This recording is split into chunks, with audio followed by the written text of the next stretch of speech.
I hope Shaz is not cheating on me. You need a cuddle, bro.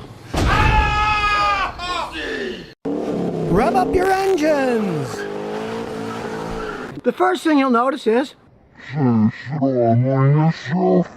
don't wear any rings. Some people said, oh, Scotty's not married, he doesn't have a wedding ring. But they're all wrong. I've been married for 40 years. Here's a picture of my wife the first time I met her. And a few weeks ago, one of my customers saw my wife going into the house when I was working on his car, and he said, Scotty, you certainly outkicked your coverage. Which I simply responded, you have no idea how fast I used to be. I know what not to do. Turning. The reason I'm not wearing any rings is because rings they conduct electricity. Today, I have to admit something. I've been telling people that I've been working on cars for the last 50 years. Well, that's not true. Because today's my birthday, and now I've been working on cars for 51 years. Because my grandfather, Elmer Kjelmer, yes, that was his real name. They had strange ideas in the 1800s when he was born about people's names. He was still working on cars when he was 85 years old. And the only reason he stopped was because my father retired and shut down the corner gas station, and he didn't have a place to go and work.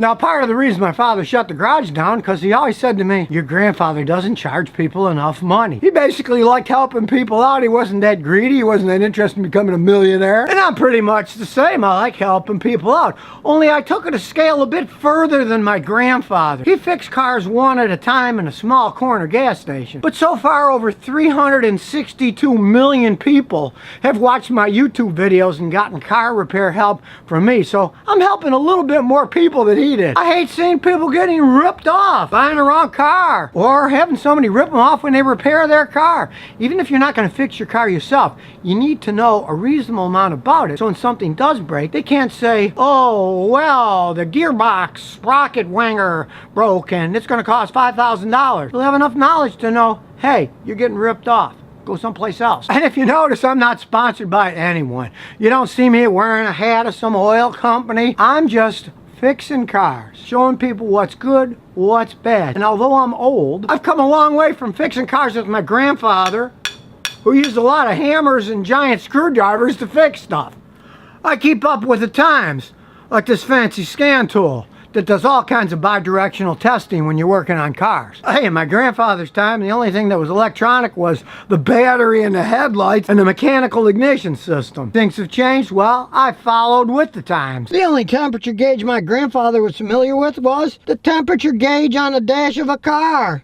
But me, hey, I've got a thermal imaging camera for fixing cars. Check this out. You get heat images so you can find if there's a problem by an area giving up too much heat. Pretty cool what technology has turned into. And the FLIR company even makes one you can plug in on your cell phone that works quite well. You don't have to buy this really expensive one like I have. You can get one that actually plays pretty good usage too. Let's say you're in the woods and your kids are lost. Hey, you put that on, it's going to find the heat in the woods while you're walking around looking for them. But really, I'm here to help everyone out with their car problems. Every Thursday, I have a live car talk on YouTube Live where you can ask me questions. That's at 1 o'clock Central Standard Time, and I do the same thing again Saturday morning at 10 a.m. Central Standard Time.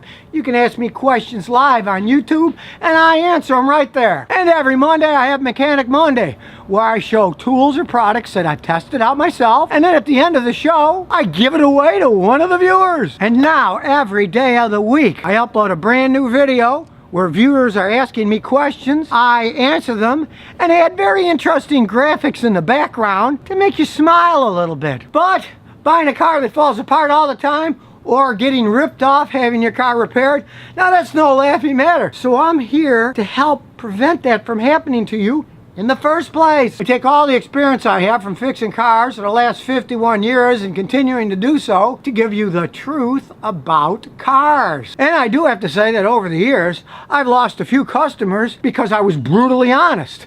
Let's say they had a Jaguar. I said, that's the biggest pile of junk ever made. And then it fell apart on them. Well, they got mad at me and never came back. But really, being honest makes me happy. And hey, if you're honest to people all the time, you're going to give them good advice. they're going to keep watching you, and they're going to be happier because they're not getting ripped off. And sure, there's a lot of false advertising out there in the real world, let's face it. You know, somebody pays somebody to say how great something is. They don't know if it's great or not. They just say, well, how much are you going to pay me to tell you how great that stuff is? Instead here, you're going to get the truth about products that work, products that don't, cars that work, cars that don't, tools you should buy, and tools that, hey, you don't want to spend that kind of money on if you're just fixing your own car. And here again, I'm going to be brutally honest. I won't tell you to buy the $5 tool that's a piece of junk that's going to break in your hand. And I'm not going to tell you got to buy the $300 tool. I'm going to try to find a happy medium that's a decent tool that'll last for quite some time. And you don't have to mortgage your house to buy it. And yes, some viewers say I'm a hoarder and I need to clean up my garage, but I say, no. A messy garage is a sign of a clean mind. And my grandfather Elmer would certainly agree. He was just like me. And I'm starting to get kind of like him every once in a while. I might leave a tool in the car when I didn't used to, but hey, I still know how to fix them. And I'm going to continue helping all you people out there out as long as I'm still having fun and still have something going on inside my head. So stay tuned to the Scotty Kilmer channel to see what the next 51 years will bring. Hey, people are living a lot longer these days. You never know. So if you never want to miss another one of my new car repair videos, remember to ring that bell.